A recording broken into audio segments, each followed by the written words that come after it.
Okay guys, first of all I welcome you to Golden English Subway YouTube channel. I am Vishal Fernando. From this video I am going to explain you including practical 2 words for your day-to-day speak English. ඉතින් ළමයි මම මේ video එකෙන් ඔයාට ගෙන එනවා වචන දෙකේ ඉංග්‍රීසි අපි කියන phrases වචන භාවිතයන් ඔයාගේ ඉදිරියදා ඉංග්‍රීසි කතාවට. ඉතින් මම thumbnail එකේ දැම්මා කොහොමද ඉංග්‍රීසියෙන් කියන්නේ හැස්වා කටවා. ඉතින් ඔයා මේ පාඩම අවසන් වෙන තෙක් නෑරපොත් ඔයාට පුළුවන් අන්න ඒ වගේ වචන ඇතුළත් භාවිතයන් ඉංග්‍රීසියෙන් ඉගෙන ගන්න.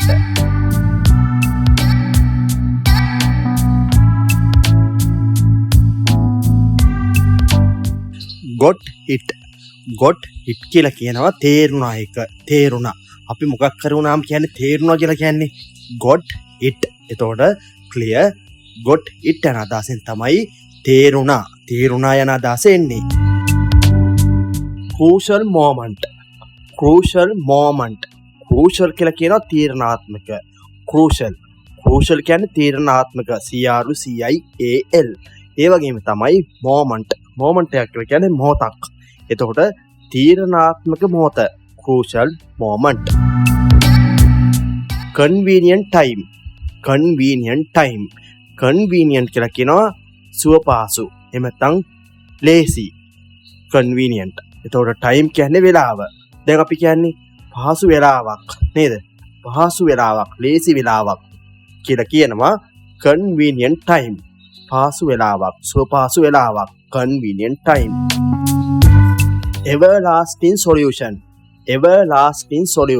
everlasting කියලා කියනවා සාමාන්‍ය සදාකාලික. everlasting කියන්නේ සදාකාලික යන අදහස. solution කියන්නේ විසඳුම. එතකොට everlasting solution කියලා කියනවා තිරසාර විසඳුමක්. එතන ස්ථිර විසඳුමක්. everlasting solution කියනවා තිරසාර. එහෙම නැත්නම් ස්ථිර විසඳුමට. power failure එහෙම නැත්නම් power cut කියලා කියනවා. ඒ වගේම power failure එකක් කියලා කියනවා විදුලිය කප්පාදු කිරීමට. විදුලිය කැපිල්ල. අපි කියන්නේ කරන්ට් එක ගියා කියලා සාමාන්‍ය භාවිතයේ තියෙන්නේ. එතකොට විදුලිය විසන්ති වෙනවට එහෙම නැත්නම් කරන්ට් එක යනවට අපි ඉංග්‍රීසියෙන් කියනවා power failure එකක් කියලා. එහෙම නැත්නම් power cut එකක්.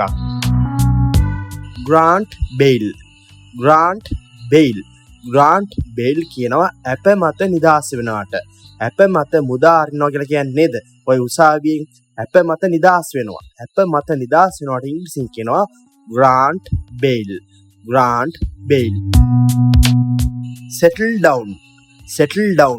settle down කියලා කියන්නේ පදිංචි වෙනවා. settle down කියලා කියනවා පදිංචි වෙනවා.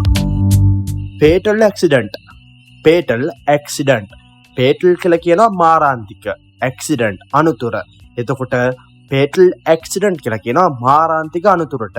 මාරාන්තික අනතුරක් කොහොමද ඉංග්‍රීසියෙන් කියන්නේ? fatal accident. well known මේ අදහසට සමානයි famous. එහෙම නැත්නම් popular. අපි කියන්නේ popular character එකක් නේ. එහෙම නැත්නම් famous character එකක්. එතකොට මොකක්ද ඒකේ අදහස? ජනප්‍රිය. එතකොට clear well known කියලා කියනවා ප්‍රසිද්ධයි. එතකොට similar words විදියට අපිට ගත්තාකි සමාන පද විදියට අදහස් කරන්න පුළුවන් popular famous. ඒ කියන්නේ ජනප්‍රියයි. ඒ අනුව clear well known කියන්නේ ජනප්‍රියයි ප්‍රසිද්ධයි යන අදහස. සාමාන්‍යයෙන් පුද්ගලෙක් එහෙම නැත්නම් අපි දන්න කෙනෙක් කොහේ හරි යමනක් යද්දි අපි කියනවා safe journey. ඒ කියන්නේ අපේ සාමාන්‍ය භාවිතය අපි කියන්නේ පරිස්සමෙන් ගිහින් එන්න නේද? ඔයගේ කියන්නේ කවුරු හරි ඩිපාර්චර් වෙද්දි ඒ කියන්නේ අපෙන් වෙන් වෙලා යද්දි කොහේ හරි ගමනක් යද්දි අපි කියනවා පරිස්සමට යන්න. එතකොට ඒ අදහස තමයි මෙතනින් මීන් වෙන්නේ. ඒ අනුව safe කියන්නේ පරිස්සම journey කියන්නේ ගමන. ඒක වචන දෙකක් විදිහට ගත්තොත් safe කියන්නේ පරිස්සම journey කියන්නේ ගමන. එතකොට අපි safe journey කියලා අදහස් කරනවා මීන් කරනවා නේද? සුබ ගමන්. එහෙම නැත්නම් කියන්න පුළුවන් පරිස්සමෙන් යන්න. careless කියලා කියනවා අපරීක්ෂාකාරී. careless කියලා කියනවා අපරීක්ෂාකාරී. එතකොට driving කියන්නේ රියදාවනය. ඒ අනුව careless driving කියන්නේ අපේ සාමාන්‍ය භාවිතය කියන්නේ නොසැලකිලිමත් රියදාවනය. නොසැලකිලිමත් රියදාවනය. එහෙම නැත්නම් අපේක්ෂාකාරී රියදාවනය. careless driving කියලා කියන්නේ. carefully driving. carefully driving. carefully කියන්නේ පරිස්සම්. එහෙම නැත්නම් සැලකිලිමත්. සැලකිලිමත්. එහෙම නැත්නම් පරිස්සකාරී. ඒ අනුව carefully driving කියන්නේ සැලකිලිමත් රියදාවනය. සැලකිලිමත් රියදාවනය. එහෙම නැත්නම් අපි සාමාන්‍ය භාවිතය කියනවා ප්‍රවේශම්කාරී රියදාවනය තමයි carefully driving කියලා කියන්නේ. commit suicide. commit suicide කියලා කියනවා සියදිවි නසා ගන්නවා. සියදිවි හානි කර ගන්නවා කියලා කියන්නේ. එතකොට commit suicide කියලා තනි අදහසක් ඉදිරියට ගන්නවා. සියදිවි හානි කර ගන්නවා. තමන්ගේ ජීවිතේ නැති කර ගන්නවා. commit suicide එක. think twice. think කියලා කියනවා සිතනවාට. twice කියලා කියනවා දෙපාරක්.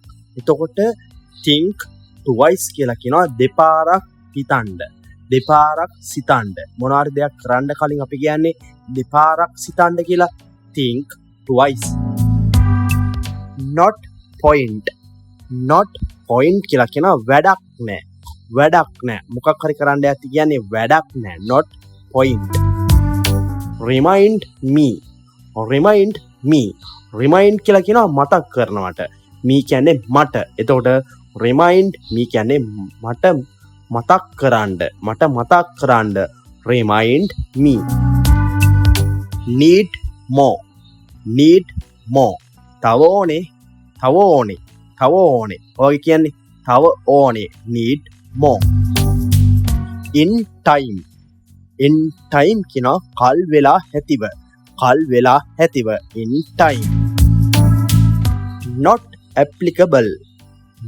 applicable කියලා කියනවා අදාළ නැහැ. not applicable අදාළ නැහැ යන meaning එක.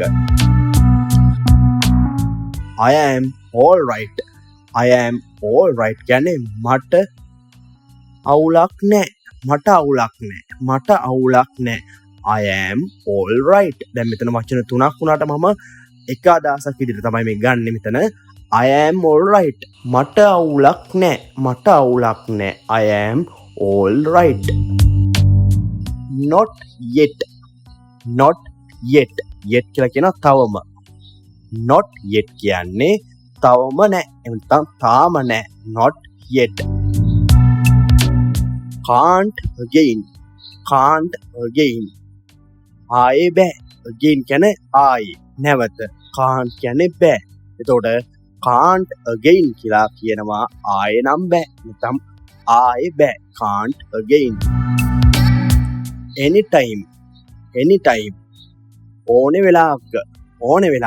ඔක නම් දන්නවනේ anytime package නේද? ඔය ෆෝන් වල තියෙනවනේ reload anytime නේ.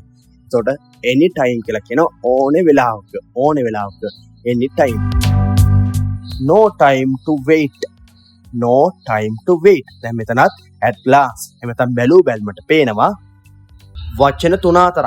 එතකොට මම මේ වෙනකම් මේ පාඩමෙන් වාට ගෙනාවේ වචන දෙකක එකතුවකින් අපේ ඉංග්‍රීසි කතාවට යොදා ගන්න පුළුවන් වචන නේද? දැන් මෙතන මේ එක්සැම්පල් එකේ තියෙනවා no time to wait. වචන 3-4ක් තියෙනවා.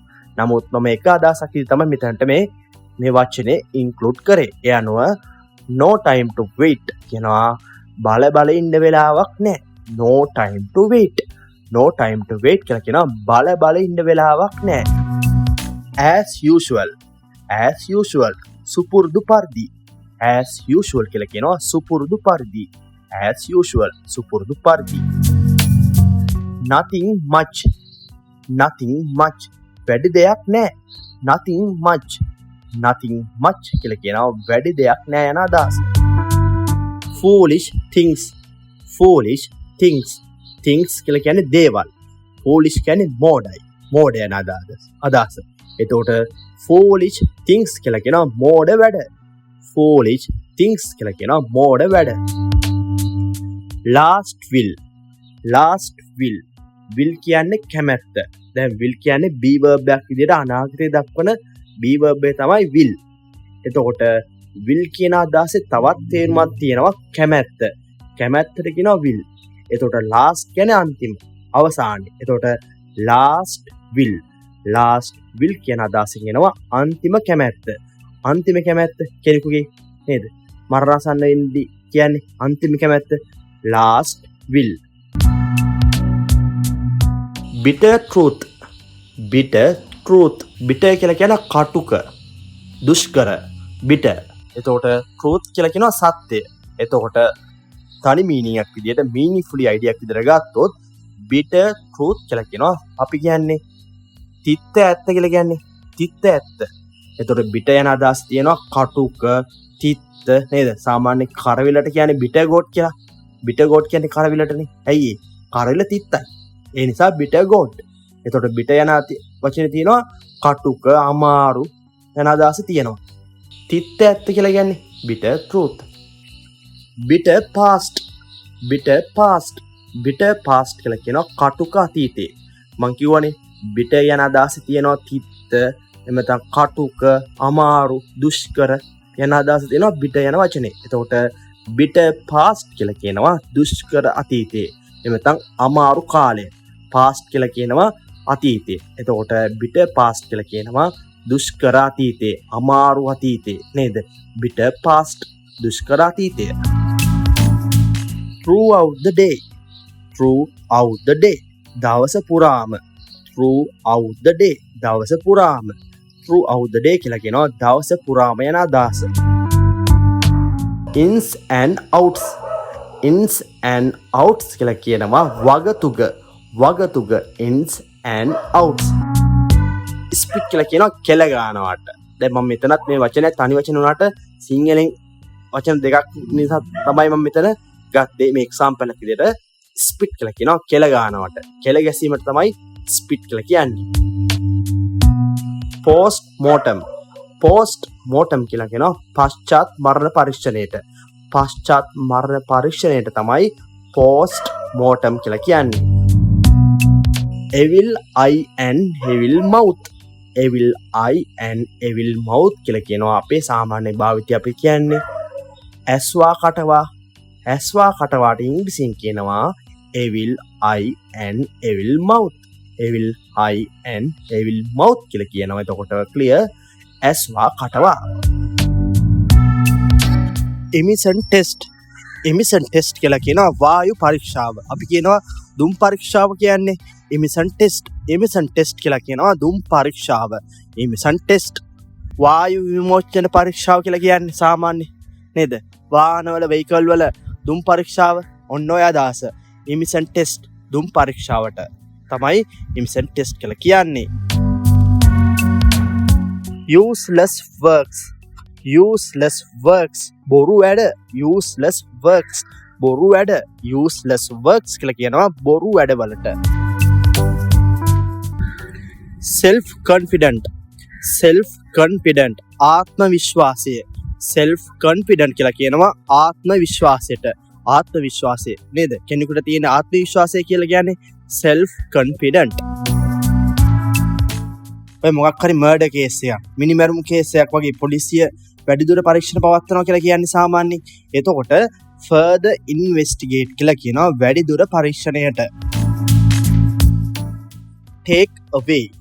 take away යන අදහසින් තමයි ඉවතට ගන්නවා යන අදහස එන්නේ. take away ඉවතට ගන්නවා.